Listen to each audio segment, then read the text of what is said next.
I don't know what the intro is. What's the intro? I don't know. What do you want the intro to be? Well, we'll figure it out on the way. Yeah. Good evening, everyone, and welcome. See, I can't even. I You don't can't even. even, I can't even say the name of the I podcast. think Brian For our Dable, I listeners, think Brian Dable wrote the intro to this podcast.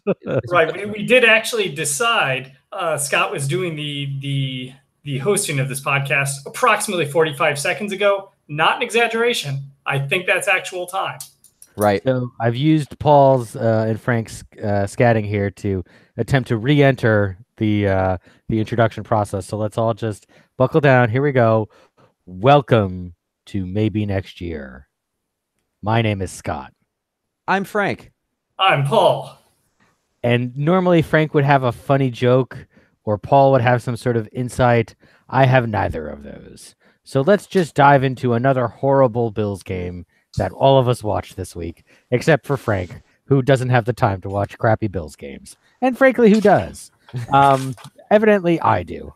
22-0 was the score of the Packers game. It was not a good game for the Bills because they lost. It's also not a good game for the Bills because they didn't play well. And with that, I will turn the beginning of the podcast formalities over to one of my two co-hosts, whose name begins with Frank. And I don't know why I'm doing purred happily, but evidently I can't stop. So Frank, please talk.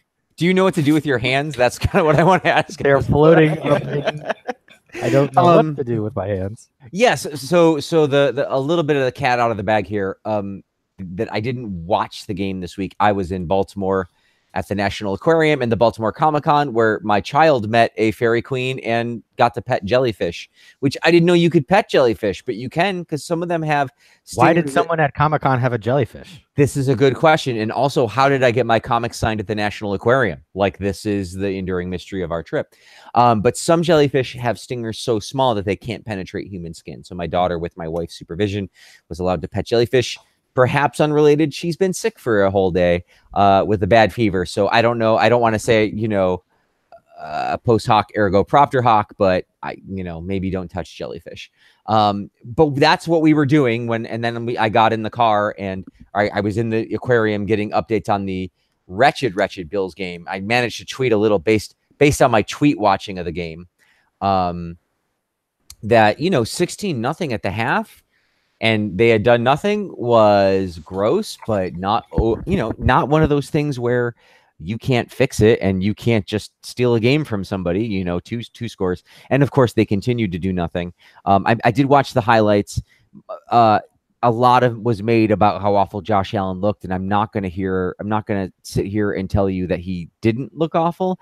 I will say that to me, at least based on the highlights, it was a lot of really, really bad pass blocking, some pretty terrible offensive play calling. I know Paul and others were amongst the people online saying, why weren't we running the football when this team, the defense of the Packers, seems to be struggle against the football running attack.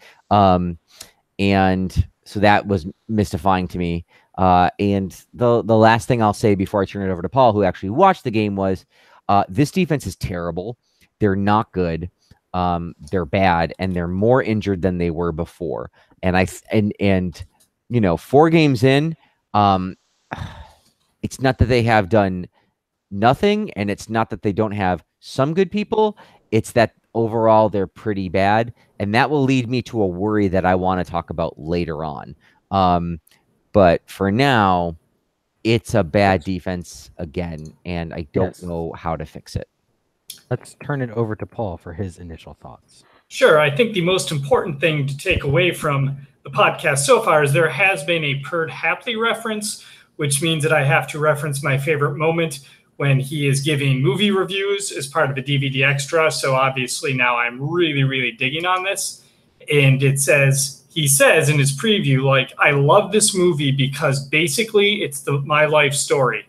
And then it pops up, I give Blue Velvet 5 stars. So for those of you who've seen Blue Velvet, which is probably no one who listens to this podcast, you will know how hilarious that statement is. And that's more entertaining.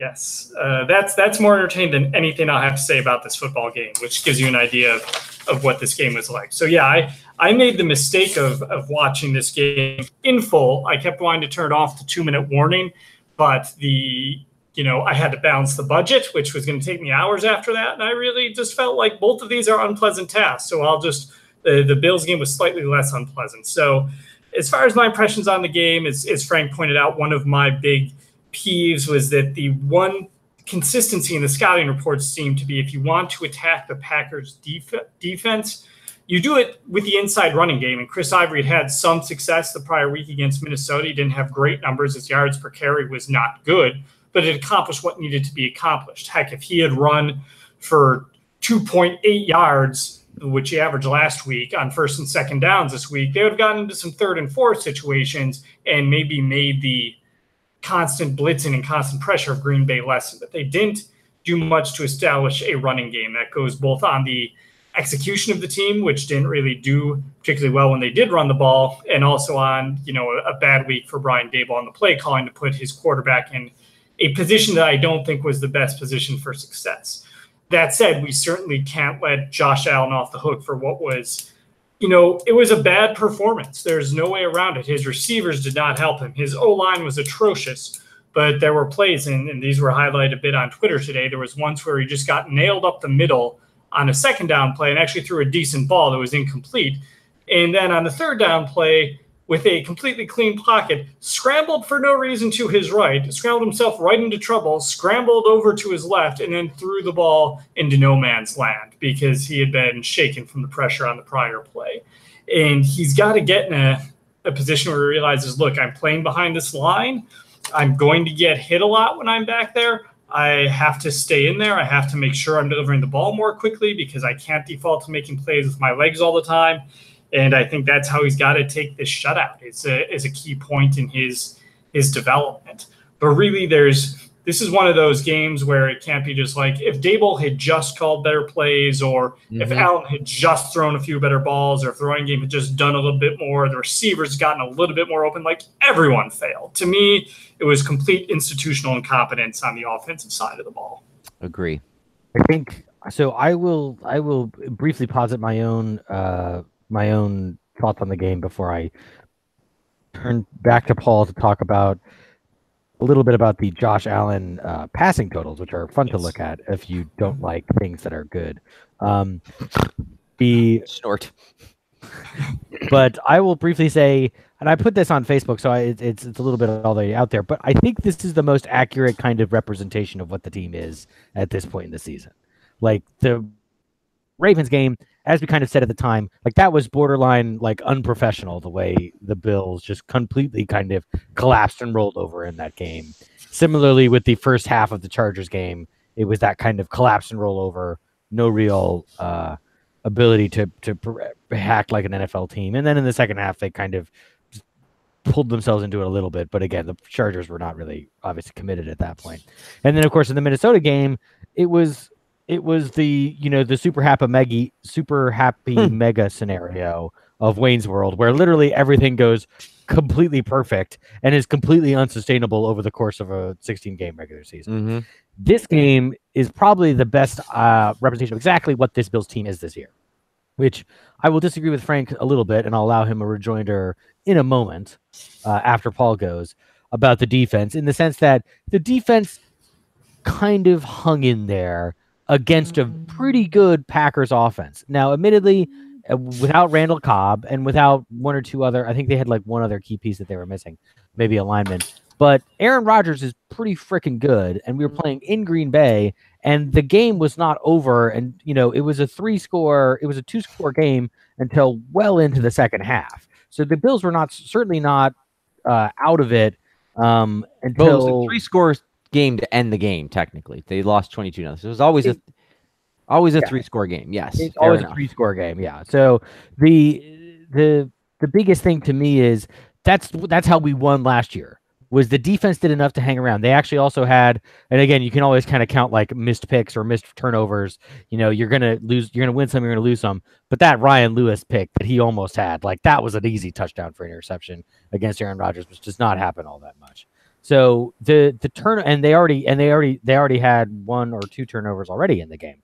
So it was a defensive performance that allowed, if there was any kind of pulse on offense, they would have gotten through. The problem is, as Paul said, there was absolutely no pulse on offense. And I think that's the team that we have built this year. Is we basically jettisoned all of our offensive players who were any good at all through retirements or whatever, and not replace them in an attempt to get Allen. And we're just going to kind of take a mulligan on offense and hope that between Allen and McCoy kind of making something out of nothing, we can do enough to hang around in these games. And somehow maybe that'll let us win, 6 or 7 games this year. And I don't think that the coaching staff had much more than that.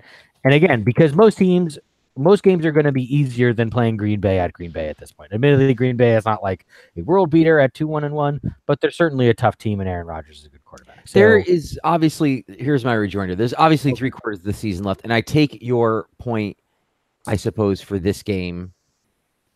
Well, my rejoinder is this and this alone. In the 3 games they've lost, they've given up 100 points. That's my rejoinder for this defense. And so we can say that perhaps I was overstating how bad they were this week, but on the whole, 106 points over 4 games is bad. 100 points over 3 games is unconscionable. And so they're bad. And I guess I'll unleash my worry now. My worry is this. The only thing worse than this defense is the offense. And I think that we will agree to that if the offense had done anything, it would have been a better football game, and perhaps they would not have even given up 22 points. My worry is that we have a defensive head coach that passed over Pat Mahomes to draft defensive guys and traded back up in the first round to get more defensive guys and wants to win games 14-10. And I hate that. And I think at the end of the year, there's a real worry that there's going to be an argument about whether this team needs offensive or defensive talent more in the first round.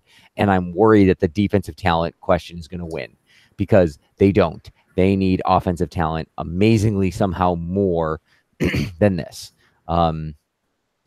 So that's my worry about going long distance after a quarter of the season, is that, we're going to get tricked into drafting more defense, and that will really seal the fate of this team.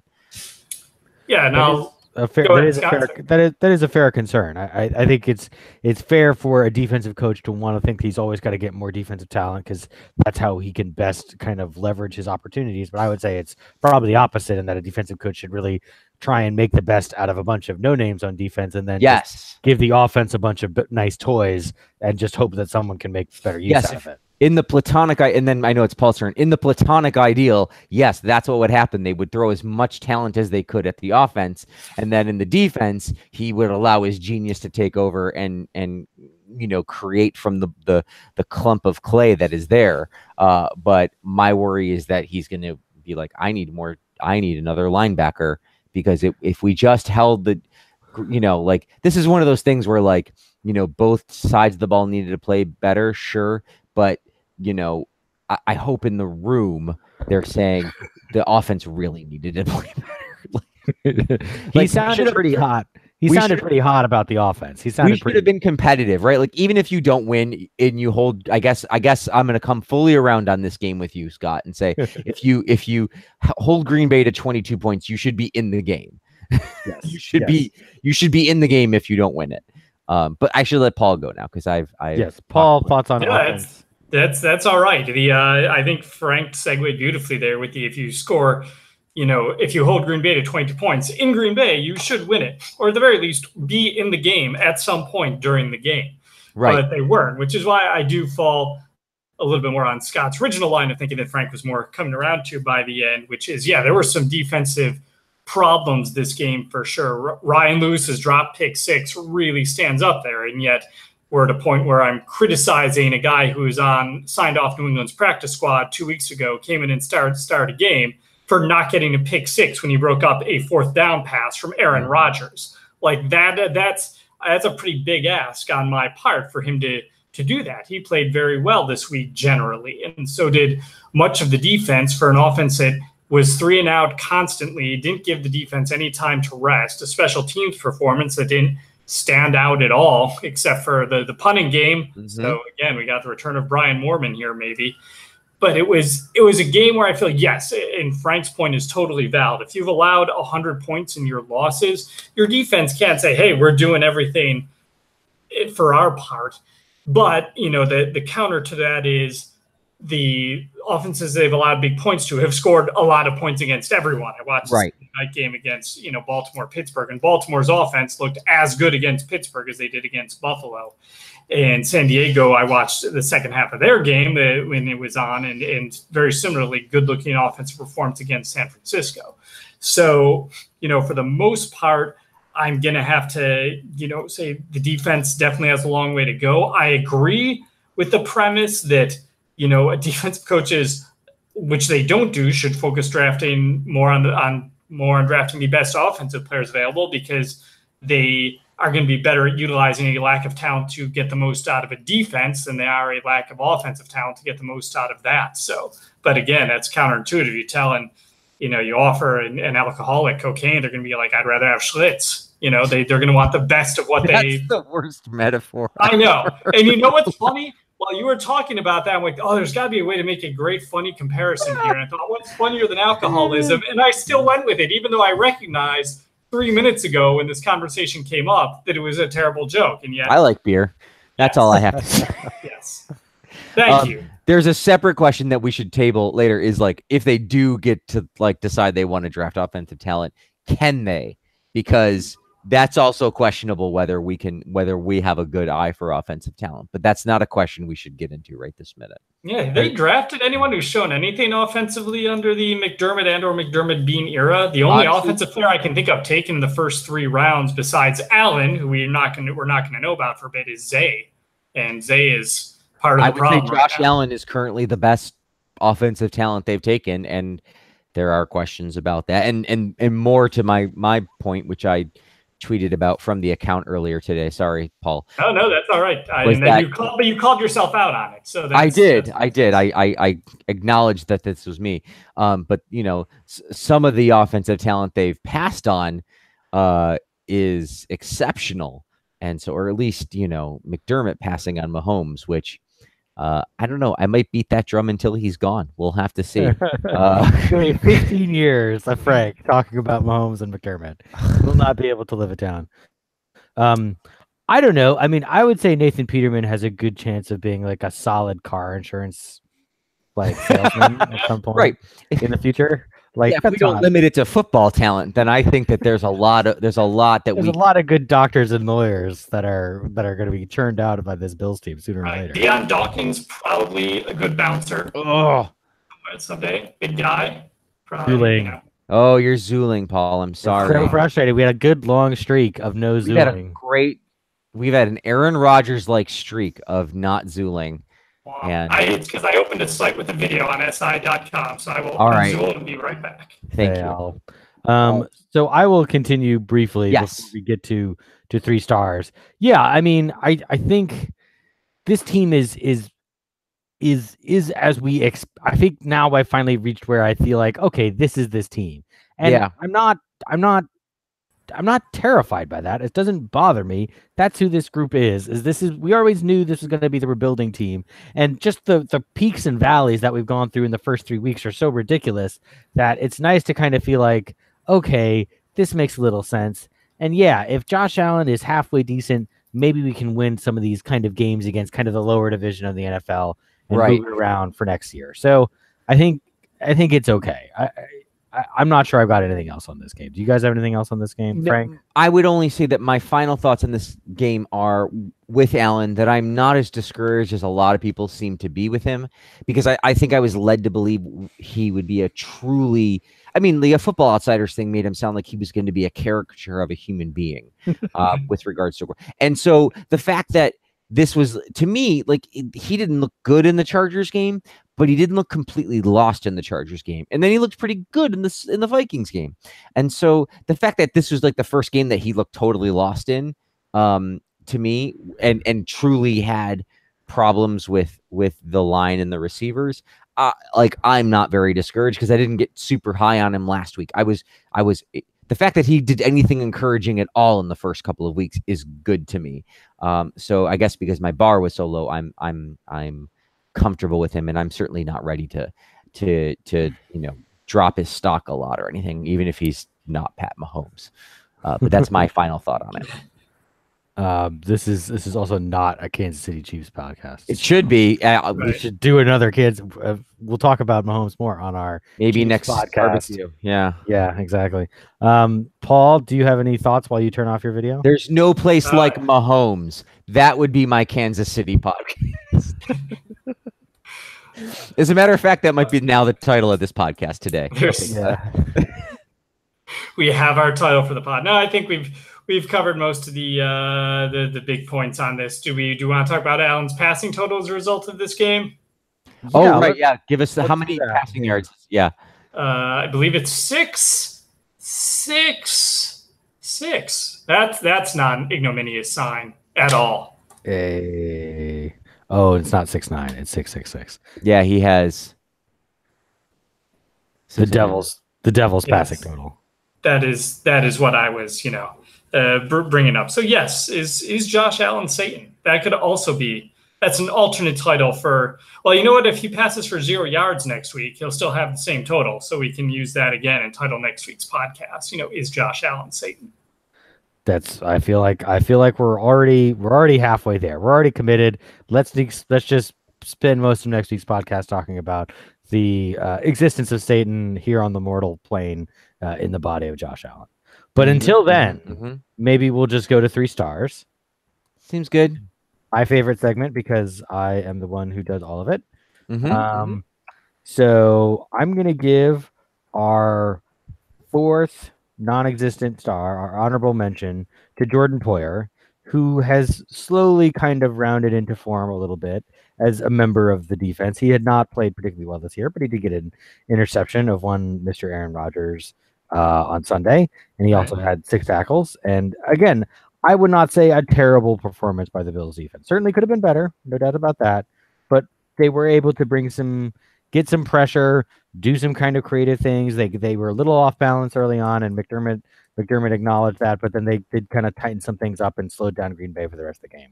So I think that's enough to get at least an honorable mention. And maybe his relationship strife has wound down a bit, in that has helped. Hopefully, we can all hope. Hopefully is right, yeah. So our 3rd star is going to go to Devontae Adams, who had 8 catches for 81 yards, no touchdown, but I called out Tre'Davious last week for playing pretty well and playing well the whole season.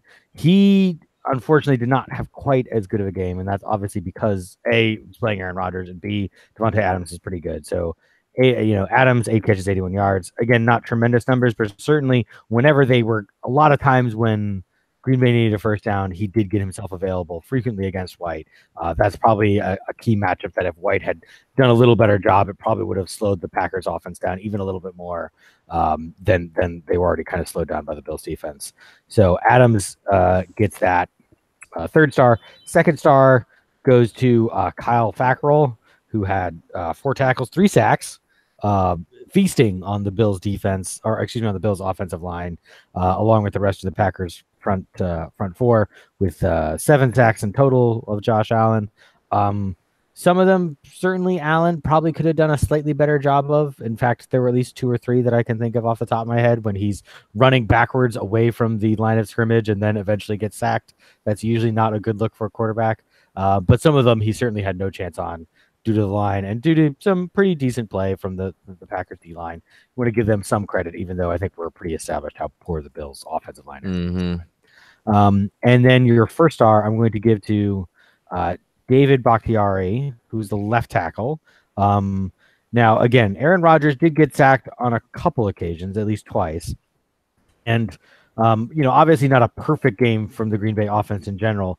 But one thing I was looking at pretty closely was how Jerry Hughes was going to look in this game. And I didn't see anything from Jerry Hughes for the most part. Jerry Hughes had 5 tackles, 3 for loss, which is not a terrible number. But honestly, some of those tackles for loss were when they were throwing, and this is, I think, a big part of the Packers game plan to slow down the rush a little bit, was to throw a lot of wide receiver screens, do a lot of misdirection to Jerry Hughes' side.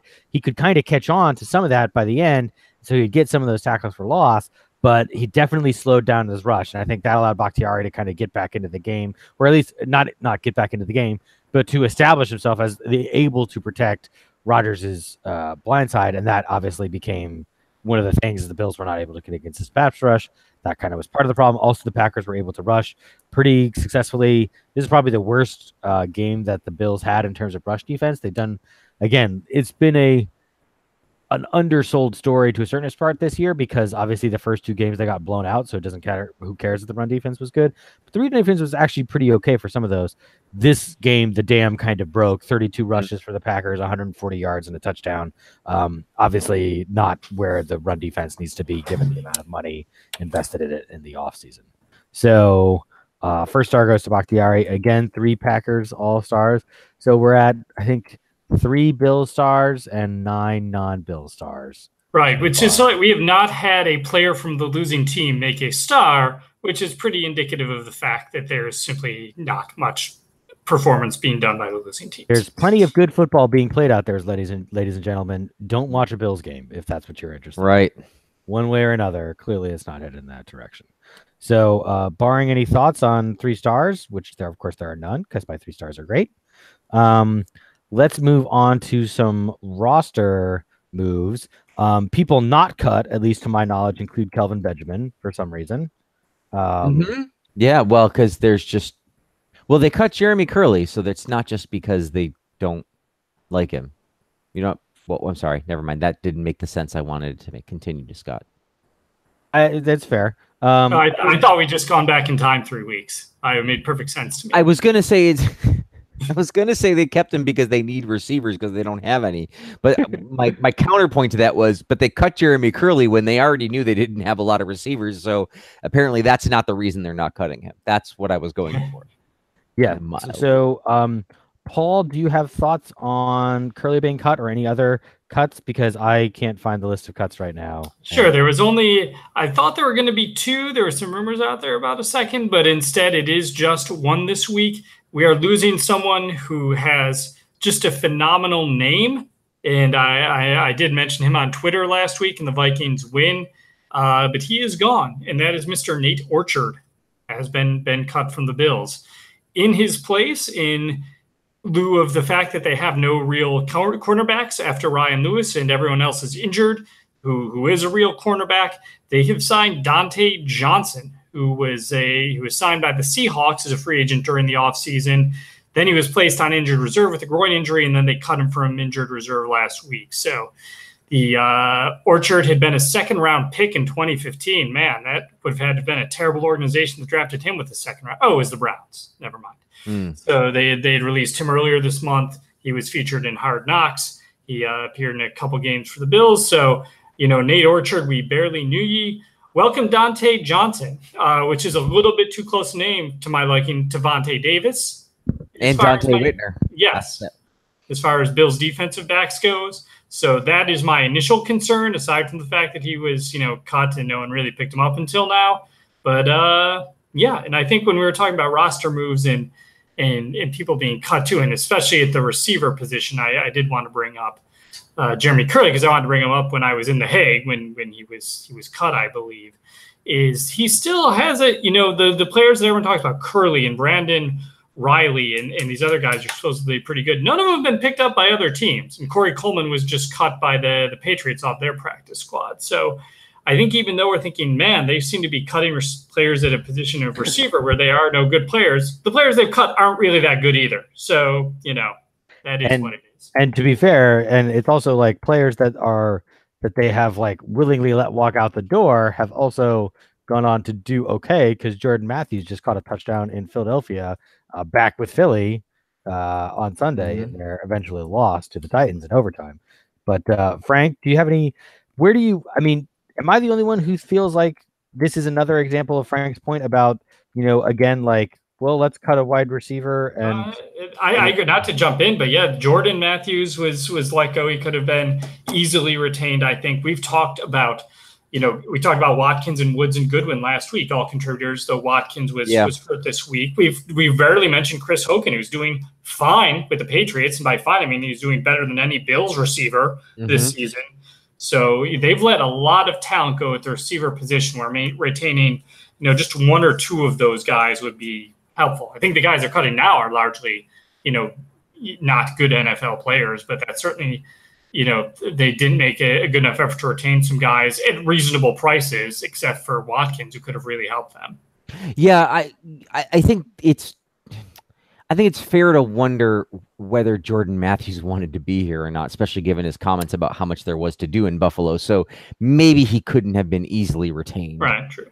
But I do agree that a couple weeks ago, they cut a wide receiver to make room for a defensive end against Los Angeles because it was going to be a hot day. That was the official word. And a fat lot of fucking good that did, if I could swear, please.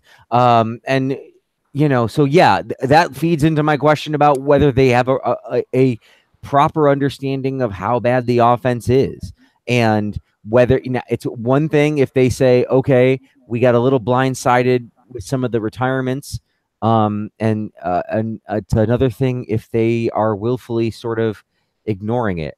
The other thing that is not said enough is that, we've said it here, but isn't said enough. The fact that the Bills are so bare cupboard on offense is because of all the choices the Buffalo Bills have made. They're not bare cupboard on offense because of a lot of bad luck. There's some bad luck, but they've also chosen to ship out players that were very good and not pay players that are good and not pursue good players and trade away offensive linemen to, understandably to move up in the draft to get a quarterback they wanted. But they didn't have to do that if they had gotten a quarterback before, or if they had settled on a different quarterback, or a lot of things. And so they're here because of their own design, and granted, this is really just the beginning of year 2 for Brandon Beane, but I don't want to completely, exonerate them for their lack of talent on offense. No, I think it's fair. If you look at the draft picks that are currently from this regime that are currently on the roster, you have on offense, you have Ray McLeod, you have Wyatt Teller, you have Josh Allen, obviously, Nathan Peterman, obviously, and then Foster was an undrafted free agent. Am I correct there? Yeah, I think he was undrafted because they only drafted McLeod and Prohl, I believe. Yeah, and Prohl obviously didn't make the team. Murphy's been around for a little while, right? He's a free agent pickup, I think.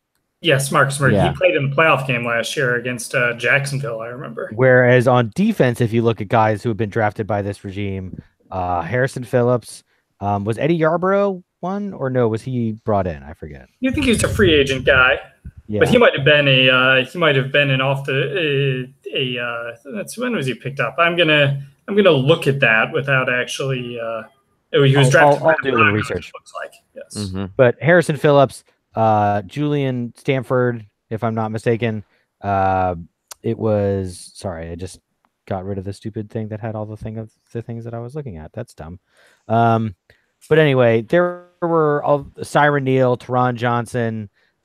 There's far more defensive guys who have stuck to this team basically because of that obviously.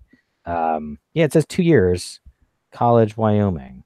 Oh, yeah. After a stint with during free agency, after a stint with signed with the Broncos in 2016. So that's sort of a young guy. But yeah, Matt Milano, Tre'Davious,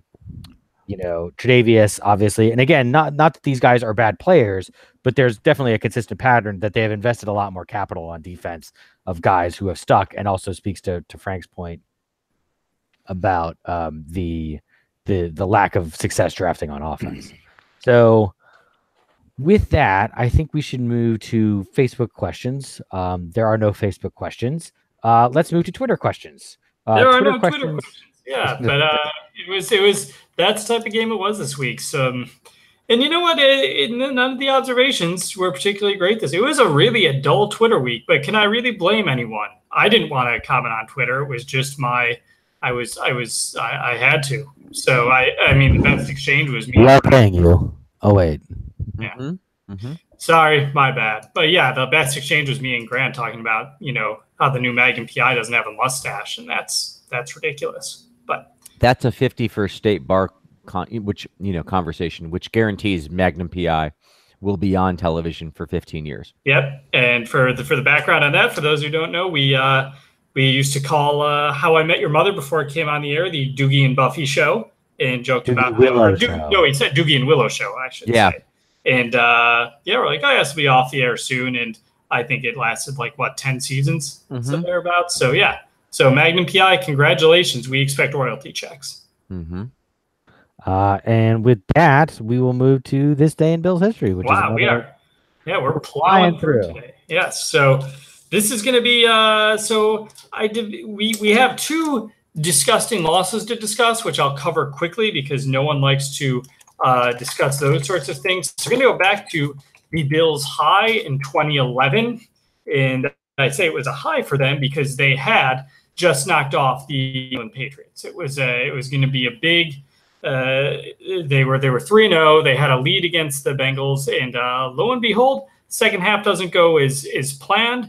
Despite the Bills being a road favorite for the first time in many, many years, they ended up losing a game to the Cincinnati Bengals. And there's a reason I'm whipping through this because we all have this day in Bills headlines, which is going to be more exciting. They ended up losing to the Cincinnati Bengals by a score which is not currently loading on my phone in a prompt manner. And I've learned the hard way not to search on NFL.com on my computer because I will Zool things. But they lost to the Bengals on this day 7 years ago. Trust me. 23-20 in overtime. Thank you. Thank you for that slow response, NFL.com. They also got killed 19-7 by the Saints in 2005 in a game that we all watched. And I say killed by the Saints because that score isn't indicative of how this game went. The Bills were never really in it. And this was a bad Saints team, by the way. This was not the Drew Brees-led Saints. This wasn't your mama's Saints. Right. This was a post-Katrina Saints team. And they were playing their games. Where was it in? Were they playing Oklahoma, was it? Houston. No, was it? Yeah, maybe it was Houston. I can't remember where they played. The highlight of this game for me, and I brought this one up on previous pods, but I have to read it up again. Frank was surprisingly absent this game, so it was Scott and I at the aforementioned now shuttered 51st State. The only highlight of this game for the Bills was a kick return by Terrence McGee at the end of the first half. That was the most brilliant kick return you'll see in your life. And he tripped over a player at the 2 and fell at the end of the half, and they did not score as a result of that. So that was my memory of that game as well. Anyway, on to this day in Bills headlines. We'll fire right into some trivia. We have, it looks like 10 questions again, some hard, some easy.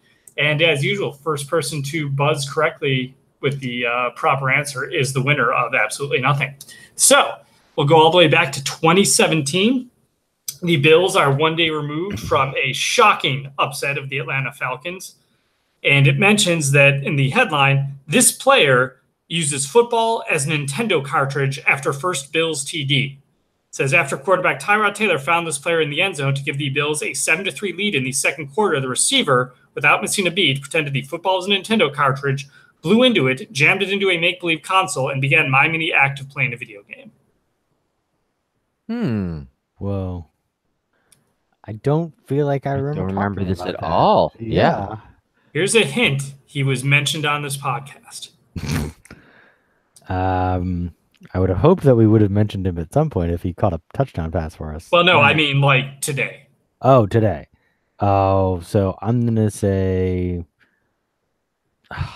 it seems like a Marquise Goodwin kind of thing. I think it is. He was gone by then. I think it is a. Who's the lineman I said got traded, Scott? For the 12th pick. Why can't I remember his name? Is it that guy? Is it the lineman that I'm thinking of, Paul?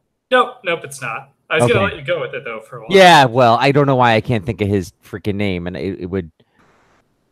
Here's my hint, which we'll give it to you guys. After this game, I'm sure he flew back to Buffalo and then just decided to have sex with his wife. Oh, Jordan Matthews. Jordan Matthews is the correct. Oh, he caught a touchdown pass? He did, yeah. All right. Decent Don't remember varsity. this at all. Yeah. Don't remember So that at all. look up that highlight when you can. All right. 2015, Bills cornerback blank named NFL Defensive Rookie of the Month. 2015. Yep. Defensive Rookie of the Month. Ah. We don't draft good players, though. Oh, no, we drafted him. He's a good player, and then we trade him away. Oh, okay. Who is Kiko Alonso? Good guess, but not quite. Frank? Give me the clue one more time. I need to hear it one more time. All right, Bills cornerback blank. Oh, cornerback. Okay. NFL Defensive Rookie of the Month. He is a good defensive player. He has been traded. Then I'm going to say Ronald Darby. Ronald Darby. Yeah. Now this one you can guess any of these, but I'm going to read the headline. It's two players, Mm-hmm. and then I'm going to read the story, the byline underneath it because it's so ridiculous. Blank and blank shine for young Buffalo Bills. This is 2013. It helps to nail the 2013. It helps to nail the draft, which it looks like the Bills did in 2013. EJ Manuel, while still green, has made enough plays and shown enough promise early that questions about a franchise QB are at least on hold. A bad week against Baltimore doesn't dampen the enthusiasm for the ex-Florida State star. All right, and blank is the front runner for Defensive Rookie of the Year, and blank had a breakout game in Week 4 against the Ravens, and that second blank was a receiver. So you're looking for a front runner for Defensive Rookie of the Year in 2013, and a guy who is a receiver at a breakout game against the Ravens. Okay, so I think Scott should make his guess again now. Yes. I feel like Kiko Alonso is one. I would guess Kiko Alonso, and you would be correct. Yeah. And then the receiver. Also mentioned on this very podcast. We didn't mention James Hardy. I mean, when was Sammy? Sammy was 14? Sammy was 2014, first round. Yeah. 14, so it would have been right before him. This player has not had a 100-yard receiving day in Chris Hogan. 2 days. Chris Hogan. Good guess, though. Robert Woods. Robert Woods, yep. Did we mention Robert Woods today? Maybe. We did, yeah. And we mentioned Watkins. We lumped in Watkins, Woods, Goodwin, and Hogan. Or let go, yeah. All right, now we're going to go into some former NFLers. So these are going to be a little tougher. You're gonna do fine. Blank takes the blame for turning point fumble in Bills' loss to Pats. Now I remember missing this game because I had a softball playoff game that day. But the Bills kept it close in Foxborough. Fitzpatrick had a great day, and then right toward the end, this player had a key fumble. I think I know this game. I think it's got to be the Leotis McKelvin Monday night fumble. Yeah, that would be my thought. No, it's October though, right? It's October. Yep, that was a good. I was right. not saying. Remember, Leotis was the season opener. Right. Oh. Okay, so I'm wrong. All right. Well, he also would have taken the. So many key fumbles against the Patriots. It's hard to keep them all straight. Yes. Yeah, no, I was going to guess Leotis too. So all right, it is Carla Jean Spiller. Yeah. All right, 2011. This will be very tough, so I'll give some hints. Bills fullback blank, happy to be a misfit. This fullback might be remembered for being arrested. This is a story that just makes you shake your head at society. He was going to be arrested for allegedly indecently exposing himself, and then it was discovered that he looked nothing like the person who indecently exposed himself to this woman, except that he had dreadlocks, and there were no other similarities. I think this has got to be Anthony Booby Dixon. Oh, that's a great guess. Oh, Fullback with dreads, but not the guy. He used to wear his mouth guard. He wore vampire teeth. Is his mouth guard? Oh, I can't remember him. I remember that being a thing. Not the answer I was expecting, Frank. Oh, I don't remember who that is.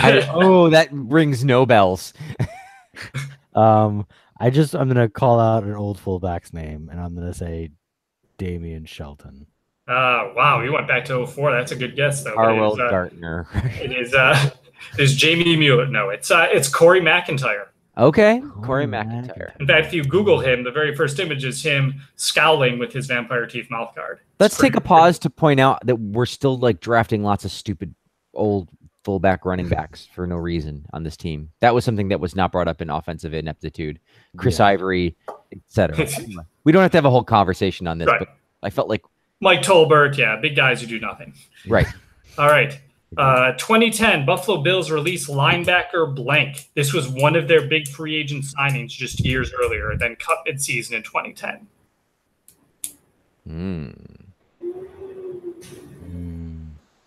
I will give a hint.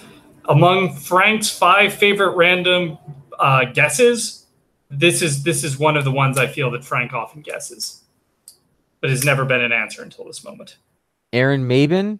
No, good guess though. Because he was both a defensive end and a linebacker. All right. And he was with the team in 2010, so it wasn't a terrible guess. Oh, it's Paul Puslesny. No, another good they guess. traded him. Damn it. All right, I'm not allowed to guess anymore. Yeah, I don't think so. I am going to say Han Solo. So close. And Frank even made his Chewbacca noise. It was Super Bowl champion New York Giant, Kavika Mitchell. Oh, yeah, Kavika Mitchell. Yep. All right, this is a tougher one, too, so I'll give some hints. Blank's first start with Bills is right around the corner. Hint, hint. Cornerback. Best known for me, he was on the cover of Sports Illustrated for the Bills in 2011, returning a Tom Brady interception for a touchdown. Damn it, who was that? A cornerback? Yeah, it was. And he had the pick and he was running into he scored a touchdown and the crowd's going crazy and they're 3-0. It was the one that hit Darius in the helmet, bounced over to this guy. Yeah, and I even sent this guy a tweet and I was like, I can't believe I had to because that wasn't the DC area Sports Illustrated. That was like a Buffalo only area cover. And I had to have my parents send it to me. And I'm not sure where it is right now. Otherwise I would just go look at it. He was just named to the Jacksonville 40 under 40 for his Tech from Vets initiative. That helps you not at all. But he was also with the Chargers in his career and the Panthers. I'm going to say Terrence McGee. Yeah, Terrence, not a bad guess. I think you're in the right area. I'm going to go with Dangun Wangaman, the legendary founder of Gojoseon and the first ever Korean kingdom. I think it was Dangun. I think he was a safety, but that might be. Yeah, all right. That's yeah. I think it was a little before they were drawing distinctions between. It was good old Drayton Florence. Drayton Florence. That son of a bitch. Sorry. I was gonna say his last name is my grandmother's name, but that wouldn't have done any good. All right, that would have led to a lot of grandma jokes. Few to go here. Scott needs to get this one. 2008. Bills wide receiver blank reaches 4-year contract extension. 2008. Was it Lee Evans? It was Lee Evans. Yes. Yeah. Spoiler alert. Didn't make it through that extension. I was gonna say, he did not make it through that extension. All right. 2003, blank sets double-digit sack goal. And, spoiler alert, he actually accomplished it. 2007. Sack goal. I may have said 7. I meant 3. 2003. If I said oh, that's very different, 2003. So I won't guess. But he was on the team both years, if that helps. Well, then I will guess Aaron Schobel. Yeah. You would be correct. And Aaron Schobel would finish 2003 with 11.5 sacks. Yeah. So, he made his goal. 2007, a mere 6.5. But he was it's still better than you and I will ever do. We could use an Aaron Schobel right now on this team. All right. The final 3, blank. A force in the new defensive scheme. And this blank is a cornerback. First-round pick. Did great. Basically, you have a 1 in 2 chance here if you remember this Bills era. What 2000? It's the guy from 2001. Clements or Winfield? That's correct. Now it's a matter of picking the correct one. Winfield. Clements. Winfield it is. Sorry, Scott. Scott gets half credit for bringing up the name. All right, 2000, not a Bill. Blank's kick beats Bills. The hint, he was at one point the most accurate kicker in NFL history. Eventually was called by Peyton Manning, idiot kicker who wouldn't stop running his mouth, and then missed a huge kick that allowed the Steelers to eventually win the Super Bowl. Mike Vanderjagt. Mike Vanderjagt. Wow. That was good. All right, this is for 4 million points and bragging rights on every podcast. 1999, blank has Bills believing in happy returns. the hints. He was a return man. Yeah. He was a wide receiver. He was known as the Cowboys return man during their Super Bowl years, then came over to Buffalo toward the end of his career and did fairly well in the role. But probably someone I would doubt would be in the top of your mind. Jacoby Jones, offensive lineman. I was gonna say, Ronald McDonald. Ooh, yes, known for his house. Well, he took it to the house, right? That's where he got that name. That might have been his nickname, so I feel like I have to give some credit there, even if I can't give the 4 billion points. Does the name Kevin Williams ring any bell with you guys? Yeah, he was in Tecmo Super Bowl as a Cowboy. He's like 500 different football players. Yes, you actually have to Google Kevin Williams wide receiver, and he's still like the second or third person that comes up. From now on, if I don't know any of these, I'm just gonna guess Williams. I'm just gonna say, oh, it was Williams. It was a Williams. Yeah, it was Jay Williams. Exactly. And that was This Day in Bills headlines, October 2nd, 1999 through 2017. I'll use my. Go ahead, please. Well, I was going to derail, so don't listen to me. No, I'm going to derail in a separate direction. Go for it. You're the host. Yeah, exactly. I'm the host, so I get to choose the method of my tangent. I tried to think of something that couldn't possibly hurt us. The concern I have with This Day in Bills headlines is I don't have enough ability to come up with a long, torturous introduction to my stupid, not funny trivia answer. So I'm wondering. It's because I can blurt out Ronald McDonald anytime, but I feel like the real crap part of that joke is in the build-up, the really slow build-up. So I feel we need to figure out a way to work it back in at some point. Right. Maybe like once more during the season and give it a good farewell. Because This Day in Bills headline is a much better bit in general from top to bottom. Right. Now, what I've thought about doing is some sort of amalgamation. We've kind of played with this a little bit today and in previous weeks, but go all in, do the headlines, then go into a game that happened on that day, not go into full details on that game, just some general, and then have you give that. Yeah, but I don't, and I say this with love, Paul. I don't know if you could do a game and not go into full detail because you are Mr. Full Detail. It's just that you are full of detail and you want to bring it to life and you do a great job of it. So I'm happy to give it a go, but I would believe that you would just end up doing full detail, even though you said you weren't going to do full detail. Right. Yes. It's like I say, I'm not going to be late. I mean, come on. We know me well at this point. Yeah, 8:20. Sure, Paul. Right. Okay. It was 8:22. It was very close when I dialed in. Speaking of 22, it's 9:22 here on the Eastern Seaboard, and we are going to get moving on this here podcast. So let's move on to our second quarter preview and the preview of the game against the upcoming Titans. As per standard, we will do our brief look forward to the next 3 games to kind of see how we think about them falling out, and then we'll come back to the Titans game this Sunday at 1:00. The next 3 games at Houston, at Indianapolis, home versus New England. Just to give you guys a brief refresher, Houston is 1-3, having narrowly escaped with a win at Indianapolis in an overtime game, previously losing to the Pats, Titans, and Giants. The Colts are also 1-3 with a win over the semi-hapless Redskins, but also, again, not a lot of great wins, not any other wins on their schedule. And then obviously New England, technically scuffling to start the season, but as usual, snapped out of it, by week 4 and just completely dominated the Dolphins 38-7 on Sunday. So we have that to look forward to in week 4.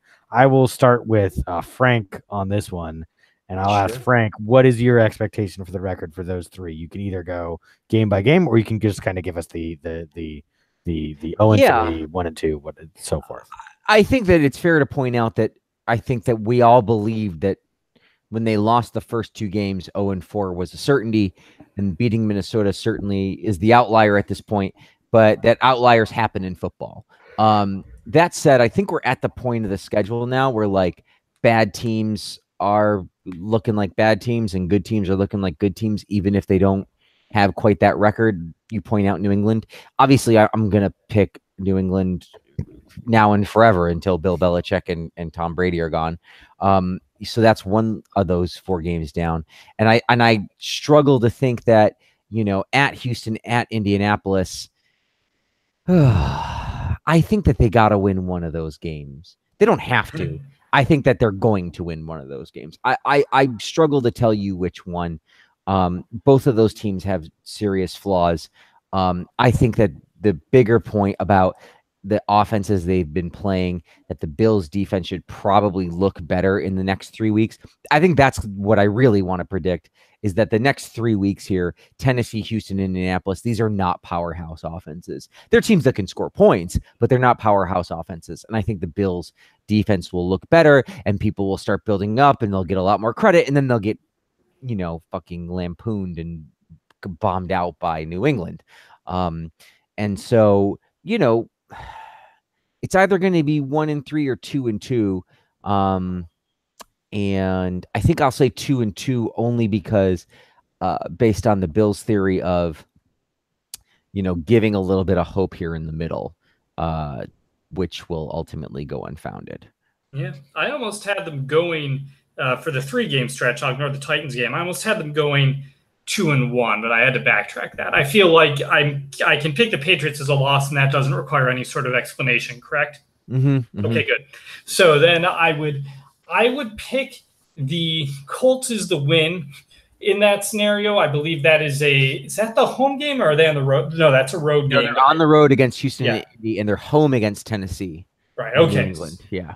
So I think they'll still go on the road and beat Indianapolis. I think they match up well with Indy. They beat them when they're with a Joe Webb to Deontay Thompson combination last year. And the Colts have still shown the same types of struggles this year under General Frank Reich. But I just think they're a more talented team. I think they'll match up well. I think Josh will do well away from the pressure. And I don't think Indy's crowd will be as into it as they were in the Manning era, because the team just isn't very solid right now. And I think this defense could do an okay job against Luck. So I see that as a win. The reasons I am not optimistic for the Texans game and why I will pick Houston, it's 2 reasons. It is Jadeveon Clowney and Jadeveon Watt. I think that's what the Jays stand for. Right. So that pass rush concerns me right there, and their ability to just totally disrupt what Josh Allen would be doing at quarterback is pretty high in my regard. So I just think the Bills are going to have a real problem reacting well to that. So I'll say they'll go 1-2 in those games. I agree with Paul's logic 100%. I have nothing. I also said 1-2, so we all seem pretty clear that we're headed for, by week 8 we should be looking at a Bills team that's probably not better than 3-5. Yeah. But to hone in on that just a tad, let's talk about the Titans game briefly this Sunday. Titans on ESPN, they have it as Tennessee by 3.5, which I think is probably pretty fair. Obviously, Tennessee, again, did just kind of, they beat the Super Bowl chance on Sunday. Yeah, they did it in overtime, but by God, and they were at home, but they did it, and they're clearly got a lot more going for them right now than the Bills do. So why don't we start with Paul for this one and give us your thoughts on the Titans game? Yeah, this is. I wrote on Twitter after the victory over the Vikings that the Bills could do anything, and it really is not going to surprise me. So I will not be surprised by the result of this game, with the one exception that maybe I will be if it's entertaining, because that would be the one thing that would break up the monotony of this season so far. I pointed that out on Bills and Beers, that none of these games have been entertaining at all this year, and that's just how it is. So hopefully they'll improve. But I think the Titans are not as good as their record. I do not think they will finish 12-4 with a 750 winning percentage, like the 750 winning percentage they have now. I think the Bills match up to them much, much better than they match up to Green Bay. I think this game is at home, and I think all of those things bode well for Buffalo. However, they do tend to struggle with mobile quarterbacks on defense. That could be a problem. And you've got Mariota back there. And that's, that can be an issue. The Titans went to the playoffs last year, have, I think, an underrated amount of young talent really on both sides of the ball. So with that in mind, I'm going to say it's going to be close, but I will pick the Titans in this one, and I will pick them. I think the Bills play better offensively, and I'll say 23-20 Tennessee. Bills cover. Okay. Yeah. I've seen the Bills as much as 5-point underdogs. I think that's probably shifted back a bit. The Titans don't do anything particularly well. Though they did just beat the Eagles this past week. I feel we have to give them credit for beating the Super Bowl okay, and the Bills beat the Vikings. Yeah, fair point. So, the NFC Championship opponents have been vanquished by the Bills. Right, by 1 and 2 football teams. Or, I mean, Tennessee's 3-1. Sorry, my bad. Yeah, I mean, Marcus Mariota, 547 passing yards, Derrick Henry, 163. I think a lot of this game will depend on the health of LaShawn McCoy and his ability to actually get involved in the game plan. I expect them to actually probably have a better offensive day, and I expect them to have a better defensive day. I'm looking forward to what will probably be the first close football game of the year for the Bills. I feel like the second half of this football game might be consequential, and so that's going to be awesome. But I think the Bills are going to win. I think the Bills are going to win probably 23-20. This is a home game that, like, with a close competition, I think Paul's right. I think they're not their record belies their talent. And so I think that they'll take advantage at home. They'll defend their dirt. They'll feel embarrassed after the Green Bay game, and they'll get themselves together here. So I'm going to pick 23-20 Bills. Okay, I will say the Bills lose, and I'll be a bit of an outlier or a pessimist. I don't think that I could see this game getting out of hand. I think Tennessee's playing well right now. They're a little bit locked in.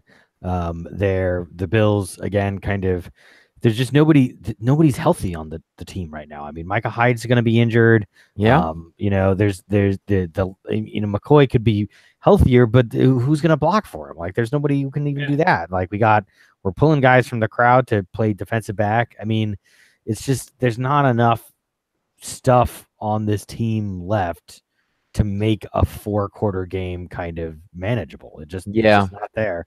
I mean, again, like, I can't rule it out. Obviously, stranger things have happened, which is us going into Minnesota and beating them. That obviously, it's clear that the Minnesota defense is maybe not what it was cracked up to be going into the season based on that Thursday night game last week.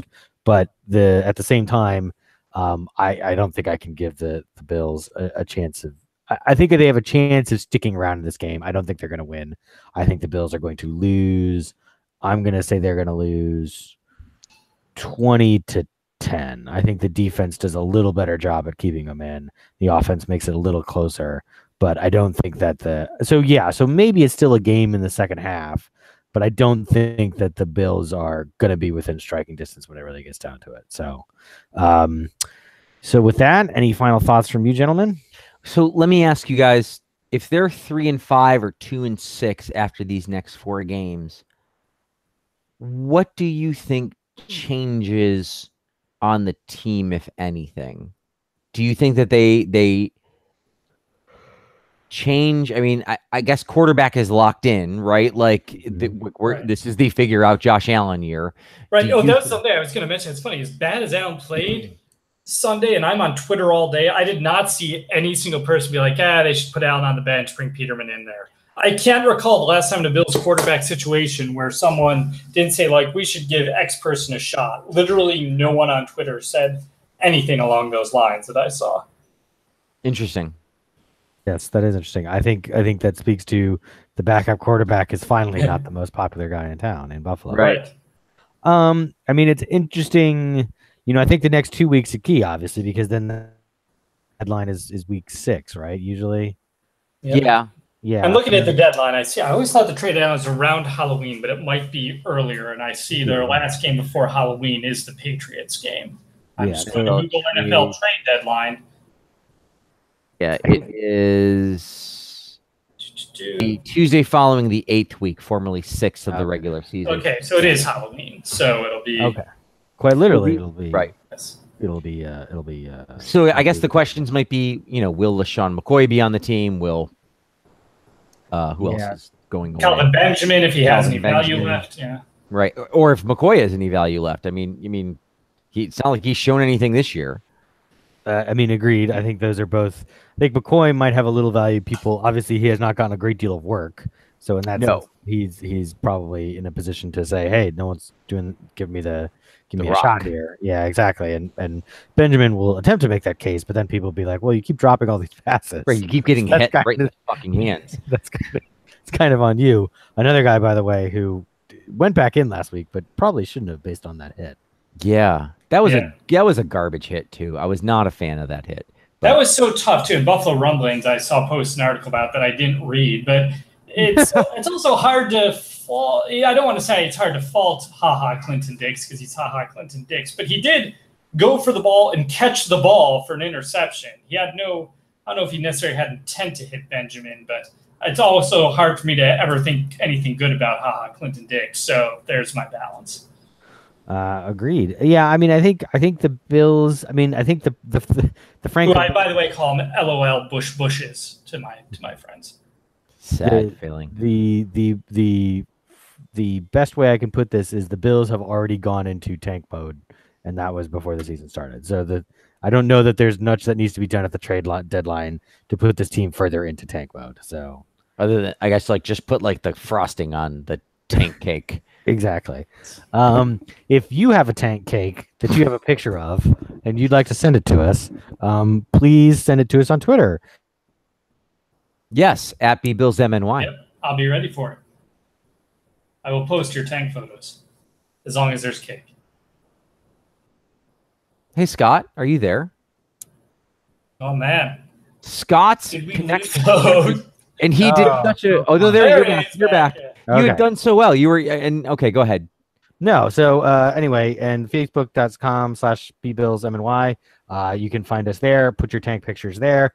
I feel like, we haven't really done the name of the podcast point of the season, but we're getting there. We're getting very close. I think there's a good chance it's going to happen early this year. Yeah. I don't know if we're going to make week 8 this year. So and then if you also want to email us, you can email us at bbillsmny@gmail.com. Otherwise, we don't care what you think because, if you don't let us know what you think, then by definition, we don't care. Wait, no, that's not really true at all. Maybe Frank and Paul care. I certainly don't care. Anyway, that's a dumb way to end a podcast. It's not the dumbest way to end a podcast, though, so you're in good shape. We do our number all the time. Thank you. Okay, and with that, how do we end the podcast? Thank you so much for listening, everyone. We really appreciate it. We will be around next week after the Bills play the Titans. And until then, my name is... No, I have to repeat all that now, though, don't I? That's the end of the podcast. However you like, please. Thank you, everybody, for listening. We'll talk to you next week after what's sure to be a riveting Bills-Titans game on Sunday. My name is Scott. Yes. I'm Frank. And I am Anakin Skywalker. Damn it, I'm Paul. And then I say goodnight, everybody, and then the podcast ends. Yep. Good night, everyone. The podcast ends.